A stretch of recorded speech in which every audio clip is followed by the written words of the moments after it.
नमस्कार, आप देख रहे हैं रियल टुडे। देश दुनिया की बड़ी खबरों में आपका स्वागत है। मैं चित्रा। आज के मुख्य समाचारों में बात करेंगे, लेकिन मुख्य समाचार की ओर बढ़ने से पहले एक नज़र सुर्खियों पर। तीसरे चरण में 93 सीटों पर 64.58% मतदान।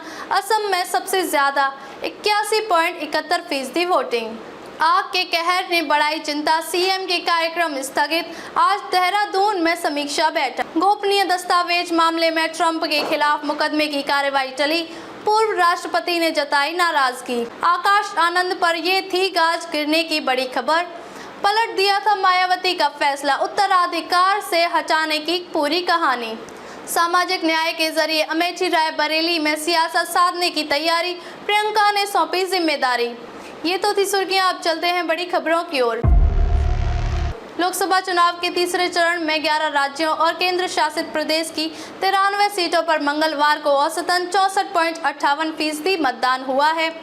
81.71% और उत्तर प्रदेश में सबसे कम 57.34% मत पड़े हैं। पश्चिम बंगाल में छिटपुट हिंसा को छोड़कर मतदान शांतिपूर्ण रहा है। मतदान प्रतिशत में अभी बदलाव की उम्मीद है, क्योंकि चुनाव आयोग की तरफ से अंतिम आंकड़े नहीं जारी किए गए हैं। तीसरे चरण में 280 सीटों पर मतदान के साथ ही लोकसभा की आधी से अधिक सीटों पर चुनाव पूरा हो गया। इसी बीच पश्चिम बंगाल में फिर हिंसा की घटनाएं सामने आईं। ज्यादातर वारदात मुर्शिदाबाद और जंगीपुर में हुई। दोनों क्षेत्रों में सत्तारूढ़ तृणमूल कांग्रेस, भाजपा व कांग्रेस के कार्यकर्ताओं के बीच झड़पें हुई। चुनावी हिंसा को लेकर तीनों पक्षों ने शिकायतें दर्ज कराई हैं। मुख्यमंत्री पुष्कर सिंह धामी ने कहा, प्रदेश सरकार जंगल में आग लगाने वाले अराजक तत्वों के खिलाफ कठोरतम कार्रवाई करेगी। वनाग्नि पर काबू पाने के लिए हर मोर्चे पर कार्य हो रहा है।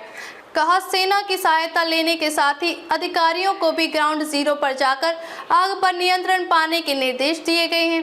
कहा, जंगल की आग हमारे लिए बड़ी चुनौती है। आग बुझाने के लिए सभी विकल्प पर हम काम कर रहे हैं। सोशल मीडिया पर सीएम ने यह बयान जारी किया। इससे पहले मुख्यमंत्री राज्य में वनाग्नि की चुनौती को देखते हुए अपने सभी कार्यक्रम स्थगित कर दिए। उन्हें लोकसभा चुनाव में भाजपा प्रत्याशियों के समर्थन में प्रचार की जिम्मेदारी दी गई है। वह मंगलवार की रात देहरादून लौटेंगे और बुधवार को राज्य सचिवालय में आगामी मानसून को लेकर विभागों की तैयारियों की समीक्षा करेंगे।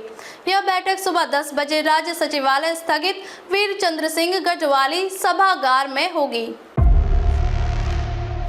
यूएस डिस्ट्रिक्ट जज एलिन कैनन ने पूर्व राष्ट्रपति डोनाल्ड ट्रंप के खिलाफ गोपनीय दस्तावेज अवैध रूप से चलाने पास रखने के मामले में सुनवाई अनिश्चितकाल के लिए टाल दी है।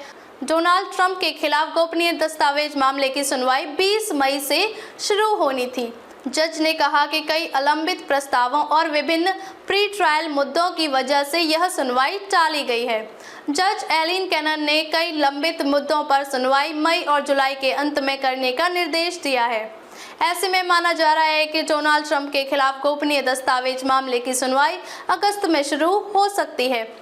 हालांकि नवंबर में अमेरिका में राष्ट्रपति चुनाव होने हैं।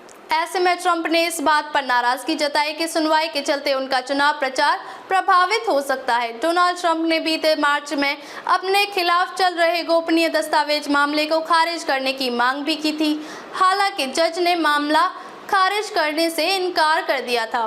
पूर्व राष्ट्रपति डोनाल्ड ट्रंप पर आरोप है कि उन्होंने राष्ट्रपति पद पर रहते हुए कई गोपनीय दस्तावेज अवैध रूप से अपने निजी आवास मार-ए-लोगो में रखे।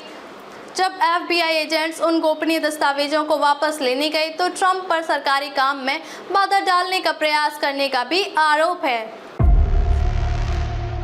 बहुजन समाज पार्टी की नई पीढ़ी के तौर पर पार्टी में अहम पदों पर काबिज किए गए आकाश आनंद महज 5 महीने में नेशनल कोऑर्डिनेटर रह पाए।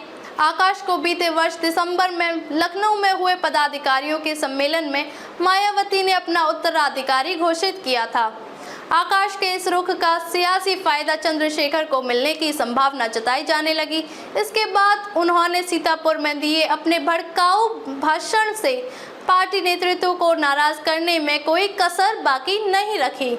हालांकि उन्होंने आकाश को यूपी और उत्तराखंड से दूर रखने का निर्णय भी लिया था। इसके बावजूद लोकसभा चुनाव आने पर आकाश आनंद ने बसपा की जनसभाओं की शुरुआत नगीना से की।